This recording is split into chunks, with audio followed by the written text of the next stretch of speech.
Hello, everyone, and welcome back into the Mad Science Lab podcast, brought to you by the combination of the Fantasy Football Universe and the 2024 Fantasy Football Expo sponsor, the Fantasy Football Advice Network. How many times can I say the words fantasy football in a 10-second intro? I think I'm over the limit. Anyways, we are back with another edition of 2024 Dynasty Risers and Fallers. I am Aaron St. Denis. You can find me at FF Mad Scientist, joined today by Coach Schepps. Yeah, Coach Schepps. I can't get the S out when I say your name. I don't know why. The mastermind behind the Frankenstank League, and I've already done it. I said I wouldn't spend the whole show talking Frank, but we're going to start off talking Frank. So how's it going, Coach? Going good, man. From one mad scientist to another, right? So it feels I feel at home in the laboratory. It's welcoming. It's funny. You had to pick the horror movie themed team name last year, and someone messaged me and said, or they put in the chat, "Hey, you got to change your name. Hey, it's supposed to," and someone said, "Well, Mad Scientist, he's already kind of horror themed." I just left it. I didn't even change it. I'm like, it works. So it kind of with Frankenstein. I should have drafted Frankenstein, but I didn't. So I ended up waiting. I punted. I think I took the Mummy in the 8th round, and it couldn't have worked out better for me because the guy who I used it on in week 2, he was one of the guys who decided to tank his entire team to go 0-2, not realizing he played the guy who could freeze his lineup, and I froze his lineup, and he went 0-3 and wasn't happy. So worked out very well. I loved it. Man, yeah, the strategy is phenomenal. The cards add so in Frankenstank, I'm sure if you listen to Aaron's show, you've heard Justin, you've heard last year we did a mock draft on your show, so you're pretty familiar with Frank, so I'm not going to get too deep into it, but last year I want to say we had like 15 or 16 cards, and it's vampire style, and the cards usually can only be played once, and there were some tweaks to that this last season, and we're going to probably be adding about 12 cards this year, so we're trying to figure out, this is kind of probably peeking behind the curtain. This is information I shouldn't be revealing yet because we slowly reveal it. But if we go up to like 24 cards, we may spin a wheel to randomize the 12 cards. I probably shouldn't be saying this at all. But randomize the 12 cards that each division gets to choose from, which would completely throw everybody for a loop because you have your power rankings for the cards based upon, and it ultimately only helps you in the regular season. So once you make it to the playoffs, there's no unfair advantage to any of the teams that maybe got a better luck of the draw. But it's a lot of fun, man. I love the fact that we can be a little wild and crazy in the fantasy community, and it works. And I think it's worked, which is great. Yeah, I loved it. It was so much fun. The cards themselves were the interesting part. Like, I mean, the draft alone is a whole different strategy, but just sitting there, and it's tough enough to value players with actual quantifiable stats. How everyone values the monster card. Like one person loved Ghostbuster, one person loved Freddy. So you're trying to come, and that's why I started doing weekly mock drafts last year because I wanted card ADP. And I had one guy who's funny, ended up being one of my co-hosts during the season, Tanner, from Average Dudes podcast. He came in, I told him, "Hey, I know you don't know this. You're not in this league," because he didn't go to the Canton. I said, "We're going to do a Frankenstein mock draft." He came prepared, man. We went through it, and he goes, "Well, have you considered maybe in this round, this is the good approach?" I'm going, "Look at this guy." I'm taking notes from him. He wasn't even in the league. I'm like, "You got to do this league, man." He was awesome. So it gave me. No, he didn't end up playing last year. It was already past. This was like a few weeks before Canton, and the leagues had already filled. But tell him send him my way, man. He's more than welcome. We got a spot for him, and we're gonna have to link up if you're gonna be doing those drafts. We can make you like an official Frankenstank affiliate, get you going and gilded, and set it up. I'm in gilded. I'm getting. I told Justin that I'm like, just so you know, don't sue me. I'm doing Frankenstein mocks at some point. Yeah, I'm like, I'll link it back to you so you get credit. But they were so fun. I know it'd be easy for you to fill them, in there. So we'll work together. And I mean, you can do it how you want it, but we could throw you a bone by, giving you some of the audience who's already in it. That'll probably help, I think I got some of the gilded people to join last year, and I ended up filling it out with 1 or 2 people who joined because like they know my show, but they didn't know the league. Oh, that made for an interest. Like they draft. Oh, I got Justin Jefferson at the 112. No, you didn't. Click. You can't draft him. No, you didn't. So I that remember makes listening to those. So I don't want to drag this on too long, but I am going to say one more thing about Frank. One of my favorite cards. It's funny how like you think of we think of a monster and we think of a way to tie it into fantasy football and it all works. Like it's all worked pretty smoothly. Like Candyman, like Michael Myers, like they all, Michael Myers is essentially a boost every week in the month of October as long as you don't lose. So the boost gets stronger and stronger. It's progressive like Michael Myers does in the month of October. But my favorite to create was Rumpelstiltskin. Because if you know the story of Rumpelstiltskin, I guess they get a chance to guess his name 3 times. And if you guess his name, like his powers are completely yeah, removed. And the way the card works is you get to steal a player if you win. And with Rumpelstiltskin card, it's a multiple play card. You could basically DM the commissioner of your league, hey, this is the player I'm protecting this week. And you're thinking of your opponent, who your opponent would want to take if they win. And what's cool about it is if they try to take the player that you blocked with Rumpelstiltskin, you get to then steal a player from their roster. So kind of like, yeah, it's a hard one. It's not the easiest, but no. it's a cool concept. I'll tell you before we get into it here, last one. I hated the heroes. I had an awesome team. I lost one game in the middle. I had a 3-game losing streak, which tanked my chances, but I ended up making the playoffs. I did all right, but I had one game where it was me and Justin head to head. We had stacked teams. He got all my guys on bye and he beat me. I pretty much tanked and just to protect my players. But then I had 2 weeks back to, or Justin was in the middle, the 2 weeks on the other side. I lost to a player with a hero in both weeks I beat them by 25 and end up losing by 4. And I'm going, no, come on, these damn Right. heroes. And Yeah. there were 0-6 teams who both ended up missing the playoffs or something like that. And I'm like, why are we doing this? I hated it. I hated the heroes. One more peek behind the curtain. So this year, we're obviously going to increase the playoff field. We're going to start the playoffs a little bit early. This is also new information.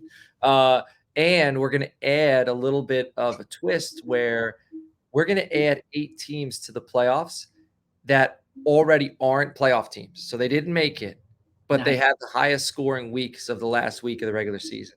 Nice. So we're going to entice people to stay and keep going because one of the people who didn't make the playoffs, we looked at their score for the playoffs and they would have won the whole championship. So we want to give a few people, and 8 isn't crazy when you're playing in a 144 team league. So it's not so that's a small percentage, but we're going to hand out a few additional playoff spots this year. All right, I guess we should get into it. At this point, I might as well just cut this episode, call it the Frank episode, and start a new one. But we'll get into what we actually came here for, your risers and fallers. You have your riser as Pittsburgh wide receiver George Pickens. Entering his 3rd year, he's been wide receiver 39 and wide receiver 30. Last year, 63 catches on 106 targets. Not a great catch rate. 1,140 receiving yards and 5 touchdowns. KTC has him as 70 overall in 1 quarterback leagues as wide receiver 31. I had the opposite side last night. Somebody else had him as their faller. So I know the rankings, they're pretty similar. He is, wide receiver 32 overall on KTC. So, Fantasy Pros. So Fantasy Pros, keep trade cut. Both of them have him as a middle of the pack wide receiver 3. What do you see in George Pickens? I mean, I think he can only go up, right? So to be a riser, right? And so he's being picked behind Christian Kirk, Jerry Jeudy, Chris Godwin. At least this was last year. Christian Watson, Calvin Ridley, Keenan Allen, DeAndre Hopkins. I think he surpasses all of those guys, which puts him in the top 25 consideration. He turns 23 in March. I think that Pittsburgh is going to change their quarterback situation this offseason. I think you're going to see possibly Kirk Cousins, which I think would be a great fit for them, possibly Russell Wilson, which I think would be a good fit for them, or maybe they draft a guy. They pick at 20. They're not going to get their hands on Daniels. They're not going to get their hands on Williams. Not going to get their hands on May. But, I mean, J.J. McCarthy would be a pretty good fit in Pittsburgh, and he's got a great arm, and he knows how to spread the ball around. Now, you talked about Pickens' catch rate. He only had 3 drops in 2023. So how much of that catch rate has to do with yeah, so that was the 4th fewest drops amongst wide receivers with at least 100 targets. He's a big play machine. He does it so he doesn't need a lot of receptions to get it done. He had 17.5 yards per reception in 2023, which was number 2 in the NFL. I mean, year one, 801 receiving yards. Year two, 1,140 receiving yards. It's trending up. He's going into year three. He's a freak. He's a true alpha wide receiver. And wherever they go at quarterback, the incoming quarterback is going to want to target the alpha wide receiver, or the rookie quarterback is going to want to target the alpha wide receiver. And I just think he can only go up at this point. I like everything you said. I believed in Pickens. There is a but coming. I believed in Pickens. I think he's great. I think the potential is there. My only rebuttal that scares me, and I wonder if it scares you, I can sum it up in 2 words: Russell Wilson. Yeah.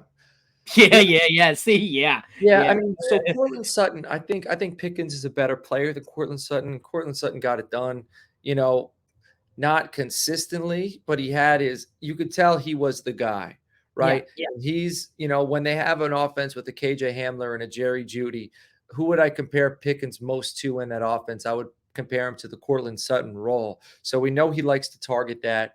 I think Denver was a disaster. This is a big if, because we don't know if Russell Wilson goes there, but if he does, maybe he comes in with a chip on his shoulder. I don't know, but I don't think it can get any worse. That's the other side of the argument there. You're probably right.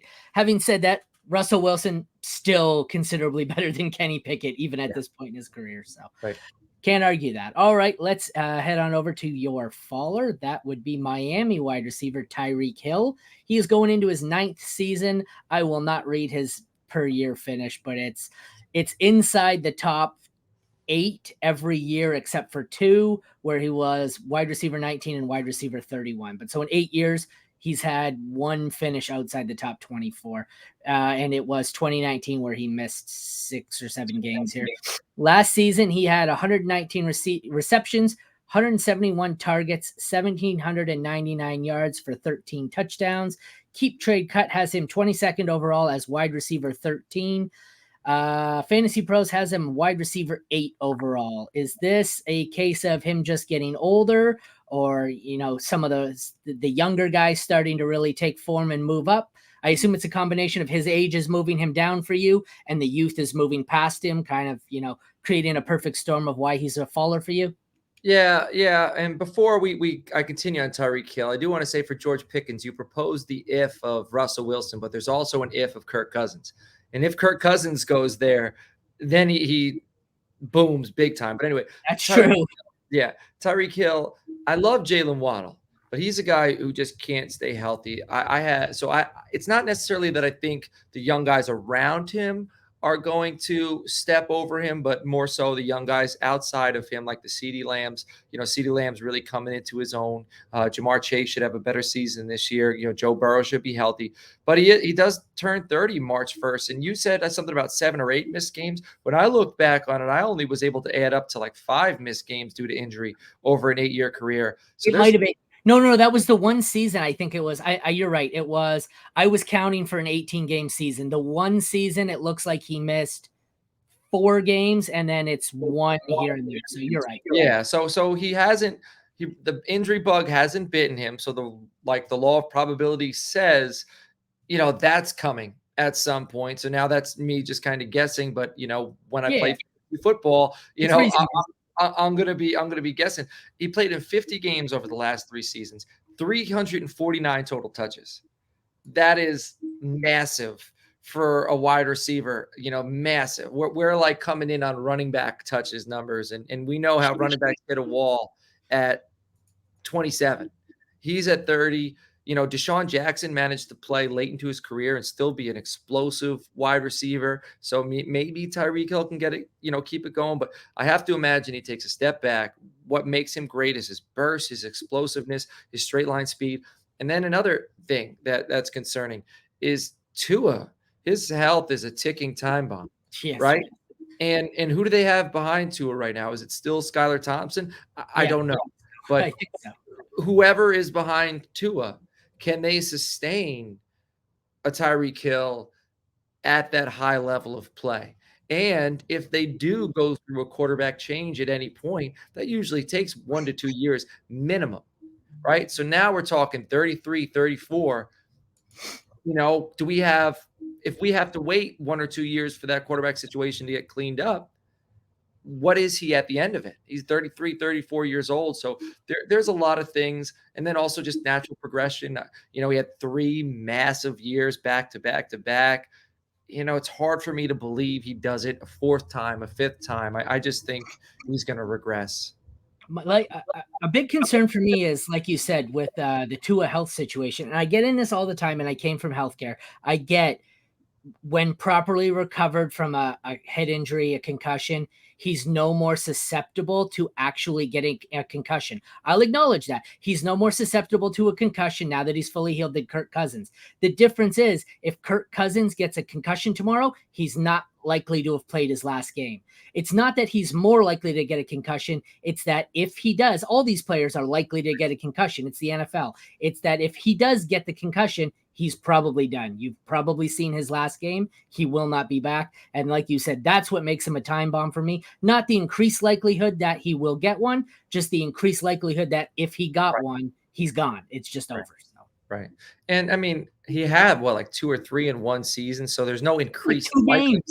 Right. So there's no increase. But then again, if you look at averages and you average out the amount of concussions he has over X amount of games, probably averages out more than most quarterbacks across the NFL. So is he more susceptible? No. But maybe he's more prone rather to it, Could be play style too. Like, it looks like they rushed him last year in an attempt to, get him hit less. And I realized, I think the 2 concussions he had 2 years ago, last year, whatever it was, they were on sacks where he just got smoked. So you can't protect against that. But sometimes your playing style makes you more prone. But either way, it's not a situation where I really want my aging receiver tied to. Yeah, I know the Dolphins are going to be targeting Jackson Powers Johnson out of Oregon, because I believe Connor McGovern or Connor Williams, whichever Connor it is that's in Miami who plays center, he's a free agent. So maybe they can get somebody who can protect the interior of the pocket and keep him healthy. All righty. Well, that concludes our Risers and Fallers episode. You want to take a second here to tell everyone where we can find you, as if they didn't know from our 7-minute preamble? Yeah. I'm on the Twitter at Coach Schepps. You can see it here if you're watching at home. You can find us at toiletstotitles.com right now. If you're into the NFL draft, we're running weekly community mock drafts where we have like 20 to 25 people in our Gilded Chat, which is like Discord, but it's a different server. It's our server. Nobody else that I know of is on that server, and we kind of like that. So you can get in there. Let me know. Just reach out to me at Coach Schepps. You can reach out to the show on Twitter at Toilets to Titles. And thanks for having me on, man. And I'm looking forward to, I don't know when this is being released, but in a few days, you're going to be coming on. I'm waiting for after the combine to release all of them. Cool. So probably next week. All right. Well, by then you'll probably have been on our show where we're talking Frankenstein. So come check out Aaron on the Toilets Titles Podcast Network. Yeah. I appreciate you joining. It was great having you. I was going to get into something else. You reminded me of something there, but I completely got sidetracked and scatterbrained, and I forgot what I was talking about. So it's all right. But this concludes another edition of 2024 Dynasty Risers and Fallers on the Mad Science Lab podcast, brought to you by the combination of the Fantasy Football Universe and the Fantasy Football Advice Network. Thank you to my guest, Coach Schepps, for joining me, and thank you all for tuning in. Take care and have a great day.